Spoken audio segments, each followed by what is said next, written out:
Welcome to the Deep Dive, where we sift through the reports, the research, and, well, our notes to get you well-informed, fast. Glad to be here. Today, we're diving into something that's probably in your kitchen right now. Huh? Making a quiet statement, maybe. That unsung hero. Exactly. That thing, transforming a simple meal, weeknight dinner, maybe something fancier. Sauces. Ah, sauces. Absolutely fundamental. We're talking the global culinary sauces market. And our mission for this deep dive is basically to unpack the forecast, understand this huge growth, and find the surprising trends, the regional shifts. And we're drawing on that cognitive market research report, the forecasted 2033. That's the one. Okay, let's unpack this. It's a great topic because, it's so much more than just condiments. Right. When you really look, it's like a mirror reflecting how global tastes are changing, our food culture. It's dynamic. And that universal thing, wanting better flavor, better texture. Yeah, adding variety. It's everywhere. From basic home cooking to, high-end restaurants. Sauces are key. And when I said colossal growth earlier, I really meant it. The numbers here, they're genuinely eye-opening. They really are. We all use sauces, but I don't think I quite grasped the sheer scale, economically speaking, until I saw these figures. Absolutely. The report lays out a, very clear and impressive path. So back in 2021, the market was already valued at nearly $44.8 billion. Almost $45 billion. That's huge already. Right. But the projections, they show it hitting almost $52 billion by 2025. Okay, so that's pretty soon. And then it expands significantly. We're talking $69.7 billion, almost $70 billion by 2033. Wow. So wait, that's like more than a 50% jump from 2021 over about a decade? Pretty much, yeah. It's a really significant leap, not just a gentle climb. Definitely not. It represents a steady compound annual growth rate, CAGR, of 3.76%. Okay, 3.76%. And what's fascinating here isn't just the number itself, but what that steady CAGR tells us. Right, it's not just a blip. Exactly. Think of CAGR as the sort of smoothed out underlying yearly growth. It shows this healthy, sustained momentum. Oh, okay. And this growth connects directly to bigger economic shifts, culinary changes, fundamentally altering how people eat and cook globally. So if we're seeing this really steady, robust growth, it can't be just one thing, right? What's fueling this global sauce craze? This is where it gets really interesting, I think. The drivers. You're right. It's a mix of factors, and they really speak to how our modern lives, our preferences are changing. The report highlights three main engines. Okay. First, there's the increasing demand for convenience foods. I mean, people are busy, right? Definitely. Juggling work, family. Anything that makes preparing meals easier is, incredibly appealing. Ready-to-use sauces. Massive shortcut to flavor. Simple ingredients become a tasty meal fast. That makes total sense. I've definitely reached for that jar, when time's tight. It's like a reliable kitchen friend. Exactly. Does the report mention how innovation caters to this beyond just being pre-made? It does. We're seeing lots of innovation in packaging. Squeeze bottles, single-serving pouches. Even sauce kits for specific meals. It's about making the whole experience of using the sauce effortless. Right, taking out any friction. And this ties into the second driver, the expansion and really the mainstream adoption of international cuisines. Okay, yeah, that feels big. The world's more connected. People are more adventurous with food. Thai curries, Mexican salsas, Japanese teriyaki. These aren't exotic niche things anymore. They're supermarket staples now, absolutely. Our pantries are like little culinary embassies. Exactly. It's not just a trend. It shows how globalized our taste buds have become. We're not just trying new dishes out, we're cooking them regularly. Yeah, incorporating them. Precisely. Yeah. This food-based cultural exchange is powerful. And the third big driver, rising innovation in healthier, organic, and ready-to-use sauces. The health angle, of course. Consumers are more health conscious, definitely. They're checking labels for natural ingredients, lower sodium, organic. And manufacturers know this. They're responding with products that meet these demands, but crucially, without sacrificing convenience or flavor. That balancing act. Yeah. And what's key here is that these three trends, convenience, global flavors, health focus, they're happening across both developed and emerging economies. It's a truly global shift. That really paints a picture. You see it right there in the grocery store aisles, don't you? Yeah. Whole sections for different international foods, new organic lines. It's a snapshot of our changing tastes. It really is. Okay, let's take that global idea further. Let's do a sort of culinary geography lesson. The report breaks down regions, contributions, growth rates.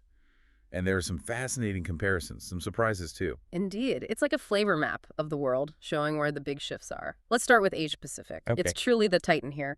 Currently the largest and the fastest growing regional market. Largest and fastest. Wow. Yeah, it's a powerhouse. Projected to grow from nearly $17.9 billion in 2021 Almost 18 billion. to an impressive $28.8 billion by 2033. That means a strong CAGR of 4.17%. So Asia Pacific is said to be, what, almost half the entire global market by 2033? That's huge. It really is an astonishing concentration. Within APAC, China is still the giant, the largest single player. Right. But keep a very close eye on India. Start smaller, sure, but it's projected for the highest major ATAC KGR 4.92%. Nearly 5%. Yeah, hitting over $4.4 billion by 2033. That rapid acceleration, it points straight to the booming middle class, more global diets, rapid urbanization, all feeding that demand for convenience and new flavors. Makes sense. And Japan. Japan also holds a significant share, about $5.67 billion projected. It just highlights how diverse the region's growth drivers are, but all strong. Okay, so Asia Pacific is the giant. Mm. But shifting gears. Yeah. You mentioned surprises. Was there a region with a really unexpected growth story, like Yeah. acceleration-wise? Absolutely. And it might surprise a lot of listeners. Africa. Africa, really? Highlighted as the fastest growing region overall. It's an incredible insight. A burgeoning frontier market for sauces. Wow. What are the numbers there? It's projected to expand from just under $900 million in 2021 Okay, smaller starting point. to almost $2 billion by 2033. Nearly $1.966 billion, to be exact. Whoa, that's more than doubling. Yeah. And the CAGR must be Remarkable, 7.40%. 7.4. What's driving that kind of explosive growth? Several things, according to the report. Mainly, it's the rapid expansion of modern retail channels. Think new supermarkets, convenience stores, making these products available to more people. Access, right? Coupled with that, shifting dietary preferences. Urbanization, more connectivity.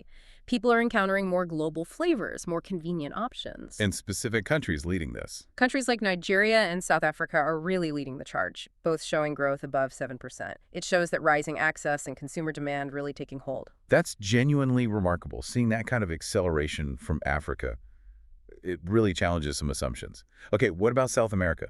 Sounds like they're also pretty dynamic. They certainly are. South America is projected for robust growth, moving from nearly $3 billion in 2021 to over $5 billion by 2033. That's a strong CAGR of 4.66%. Okay, solid growth there too. Brazil leads the region, projected at almost $1.5 billion.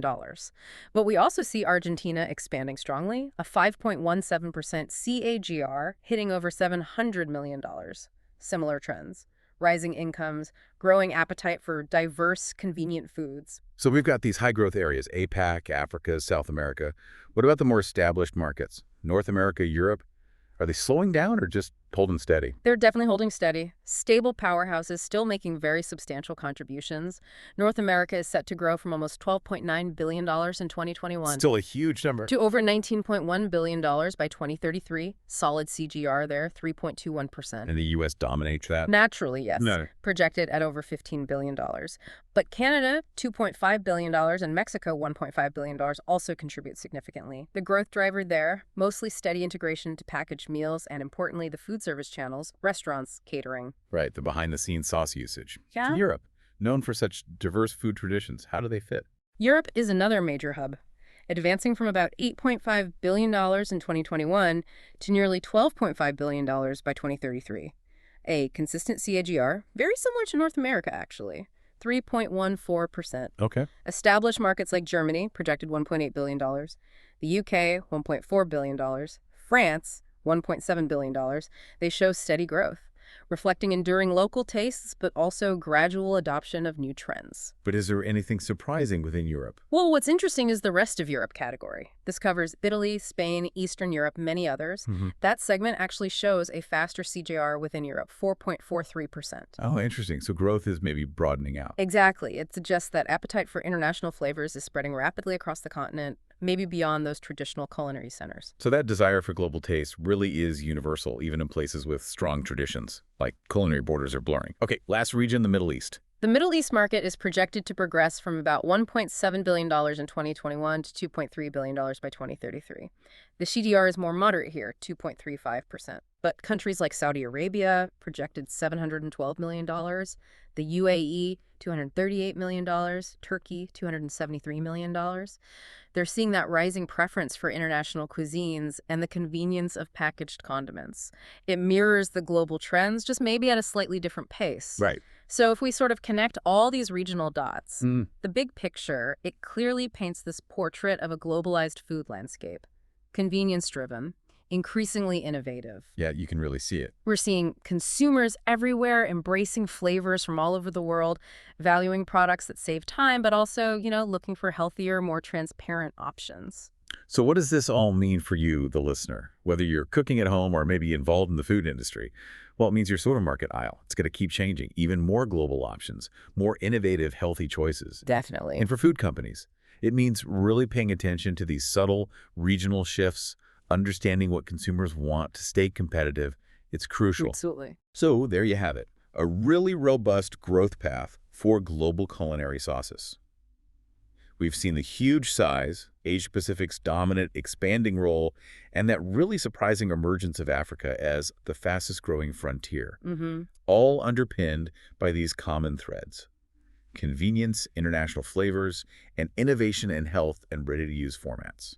And what we've talked about today really underlines that sauces are, well, they're more than just something you pour on food. Yeah, much more. They're like a flavorful lens. We can see global economic shifts, cultural exchange, what consumers really desire. Right. It's all reflected there. That's a great way to put it. And it raises an important question, maybe something for you to think about. How might future trends, like, say, the plant-based movement, or maybe a bigger focus on hyper-local ingredients, how might those reshape this already dynamic market? Ooh, good question. And maybe, Yeah. which new hero sauce, one we haven't even thought of yet, might capture the world's taste buds in the next decade? Food for thought, literally.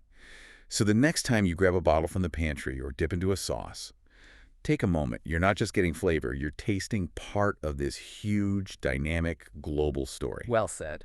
Thanks for joining us on The Deep Dive.